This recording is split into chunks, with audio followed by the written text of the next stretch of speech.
Supreme court में फौजी अदालतों में सिविलियंस के ट्रायल के खिलाफ अपीलों पर समाअत। जस्टिस अमीनुद्दीन खान की सरबराही में 7 रुकनी आईनी बेंच समाअत कर रहा है। सुप्रीम कोर्ट से बार एसोसिएशन अदालत में तहरीरी मारूजात जमा करा दी।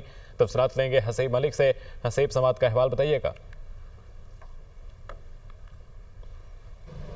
जी बिल्कुल, आज जो है ये फ़ौजी अदालतों में सिविलियंस के ट्रायल के फ़ैसले के ख़िलाफ़ अपीलें हैं, जिसके ऊपर 7 रुकनी आइनी बेंच समाअत कर रहा है। इस वक्त लाहौर बार के जो वकील हैं हामिद खान, उनकी जानिब से दलाइल का सिलसिला जारी है। समाअत के आगाज़ के हवाले से बात की जाए तो समाअत के आगाज़ पर सुप्रीम कोर्ट बार एसोसिएशन की जानिब से तहरीरी तौर पर मारूजात जो हैं वो अदालत में जमा करवाई गई हैं और उन मारूजात में ये कहा गया है कि सिविलियंस का मिलिट्री कोर्ट में ट्रायल नहीं हो सकता, लेकिन इसके साथ साथ उनकी जानिब से ये भी मारूजात में तहरीरी मारूजात में कहा गया है कि जो आर्मी एक्ट की जो शिकें हैं उनको जो है वो कलादम करार नहीं दिया जा सकता, क्योंकि जो आर्मी एक्ट की जो शिकें हैं उनको मुख्तलिफ फ़ैसलों के अंदर अदालत जो है वो दुरुस्त करार दे चुकी है। जिसके बाद ये तहरीरी मारूजात जमा करवाने के बाद जो है लाहौर बार के वकील जो थे हामिद खान, उनकी जानिब से दलाइल का आगाज़ किया गया और उनकी जानिब से